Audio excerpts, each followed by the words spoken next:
ഇപ്പോൾ നൃത്തം എന്ന് പറയുന്നത്, ഒപ്പന എന്ന് പറയുന്നത് കലാരൂപമാണ്, നൃത്തരൂപമാണ്. അതിനെ വിസ്ഡം ഇസ്ലാമിക് ഓർഗനൈസേഷൻ അംഗീകരിക്കുന്നുണ്ട്. ഇവിടെ നമ്മൾ മനസ്സിലാക്കേണ്ട ഒരു കാര്യം എന്താ വെച്ചാൽ ഈ കാര്യങ്ങൾ അത് ചെയ്യാൻ ഇഷ്ടമുള്ളവർക്ക് ചെയ്യാം.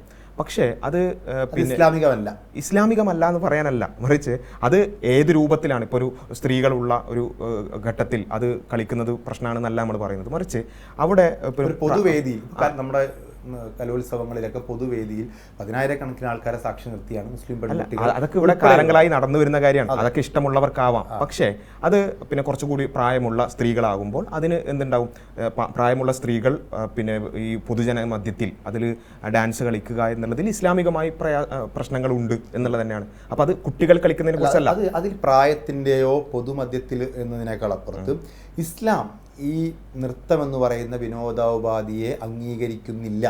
അല്ല, അങ്ങനെ പറഞ്ഞില്ലല്ലോ.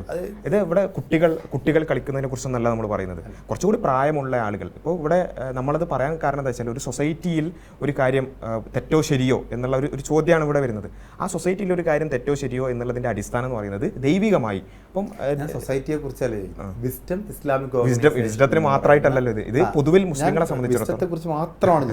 വിസ്ഡം ഇസ്ലാമിക് ഓർഗനൈസേഷൻ ഒപ്പന എന്ന് പറയുന്ന ഒരു നൃത്തരൂപത്തെ, മാപ്പിളപ്പാട്ട് എന്ന് പറയുന്ന സംഗീതത്തിൽ ഒപ്പനയും മാപ്പിളപ്പാട്ട് എടുത്ത് ചോദിക്കാൻ കാരണം കേരളത്തിന്റെ തനത് മുസ്ലിം പാരമ്പര്യത്തിൽ ഇപ്പോഴും നിലനിൽക്കുന്ന സംഗീത കലാരൂപങ്ങളാണ്, നൃത്തരൂപങ്ങളാണ്. ഇതിനെ വിസ്ഡം ഇസ്ലാമിക് ഓർഗനൈസേഷൻ പറഞ്ഞല്ലോ കുട്ടികൾ കളിക്കുന്നുണ്ടാകും. കുട്ടികൾ കളിക്കുന്നതിനെ കുറിച്ചല്ല നമ്മളുടെ പ്രായം വരെ കളിക്കാം. അത് ആ രൂപത്തിലല്ല. അത് ഒരു സൊസൈറ്റിയിലാകുമ്പോൾ നമുക്ക് മനസ്സിലായി ചെറിയ കുട്ടികൾ പലതരത്തിലുള്ള അവർക്ക് വിനോദങ്ങളാവാം. പ്രവാചകന്റെ കാലത്ത് ഒരു ഞാൻ പൂർത്തിയാക്കട്ടെ. അതായത് പ്രവാചകന്റെ കാലത്ത് തന്നെ പ്രവാചകൻ വരുമ്പോൾ പിന്നെ പ്രവാചകൻ വന്നിരിക്കുന്നു എന്ന് പറഞ്ഞ് പാട്ട് പാടുന്നത് നമുക്ക് കാണാൻ സാധിക്കും. അവിടെ പലതരത്തിൽ കുട്ടികൾ അവരുടെ സന്തോഷം പ്രകടിപ്പിക്കുന്ന പല വീടുകളിലൊക്കെ പ്രവാചകനെ സ്തുതിച്ചുകൊണ്ട് പാട്ട് പാടുന്നുണ്ട്. അല്ല, അങ്ങനെ ഒരു ആചാരമാക്കുന്നിടത്താണ് പ്രശ്നം വരുന്നത്. പക്ഷേ ഞാൻ പറയുന്നത് മരിച്ച വീട്ടിൽ ആഘോഷിക്കേണ്ടതല്ല എന്നുള്ളതാണ് നമ്മൾ മനസ്സിലാക്കുന്നത്. പക്ഷേ ഒരു പ്രവാചകൻ വരുമ്പോൾ അത്തരത്തിലുള്ള പിന്നെ പാട്ടുപാടലുകൾ കാണുന്നുണ്ട്, സന്തോഷ പ്രകടനങ്ങൾ കാണുന്നുണ്ട്. അതൊക്കെ കുട്ടികൾക്കാവാം. കുട്ടികൾ സന്തോഷിക്കണം, അല്ലെങ്കിൽ പാട്ട് പാടണം, അല്ലെങ്കിൽ അവർ സന്തോഷിച്ചുകൊണ്ട് ആ കാര്യങ്ങളൊക്കെ ചെയ്യാം. പക്ഷേ നമ്മൾ വിയോജിക്കുന്ന ചില മേഖലകളുണ്ട്. കുറച്ചുകൂടി പ്രായപൂർത്തിയായ പിന്നെ സ്ത്രീകളും പുരുഷന്മാരും, അത് പുരുഷന്മാർ സ്ത്രീകളുടെ മുമ്പിലാകട്ടെ, സ്ത്രീകൾ പുരുഷന്മാരുടെ മുമ്പിലാകട്ടെ, അത് ആടിക്കളിക്കുന്നതും അത്തരത്തിലുള്ള നൃത്തരൂപങ്ങളിലേക്ക് പോകുന്നതും ഇസ്ലാമികമായി ചില അതിർവരമ്പുകളുണ്ട്. ആ അതിർവരമ്പുകൾ പാലിക്കേണ്ടതുണ്ട് എന്നുള്ളത് മാത്രമാണ്. അല്ലാതെ നൃത്തം അല്ലെങ്കിൽ മൊത്തത്തിലുള്ള എല്ലാ കലാരൂപങ്ങളോടും പൂർണ്ണമായും ഒരു വിയോജിപ്പ് എന്നുള്ളതല്ല പറയുന്നത്. അത് കലാരൂപങ്ങളും പാട്ടുകളും ഒക്കെ റസൂലിന്റെ കാലം മുതൽ തന്നെ ഉണ്ട്.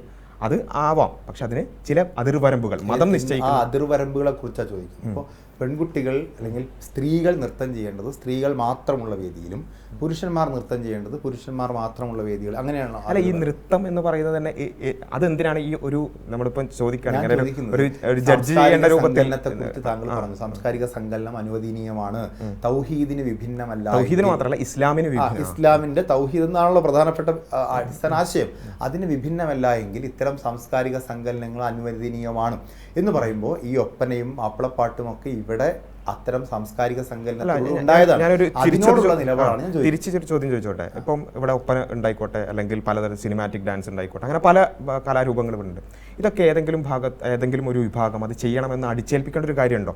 അത് ചെയ്തിട്ടില്ലെങ്കിൽ ഒരു ചോദ്യചിഹ്നത്തിന്റെ മുമ്പിൽ നിൽക്കേണ്ടുന്ന ഒരു അവസ്ഥ ഉണ്ടോ? അത് ഇഷ്ടമുള്ളവർ ചെയ്താൽ പോരെ? അതായത് ഞാൻ ചോദിക്കാണ്, ഞാൻ ഒറ്റ ചോദ്യം, ഈ ഒരു നൃത്തരൂപത്തെ അവരുടെ ഞാൻ ചോദിക്കുന്നതാണ് അംഗീകരിക്കുന്നുണ്ടോ എന്നുള്ള വളരെ സിമ്പിൾ ചോദ്യം. ഞാൻ പറഞ്ഞല്ലോ, കുട്ടികളുടെ ആഹ്ലാദ പ്രകടനങ്ങൾക്കോ അല്ലെങ്കിൽ അവരുടെ കലാരൂപങ്ങളോ അല്ല, മറിച്ച് എല്ലാ കാര്യത്തിലും അതിന് ഇസ്ലാമിന് ചില അതിർവരമ്പുകളുണ്ട്. ആ അതിർവരമ്പുകൾ പാലിച്ചുകൊണ്ടായിരിക്കണം എല്ലാം.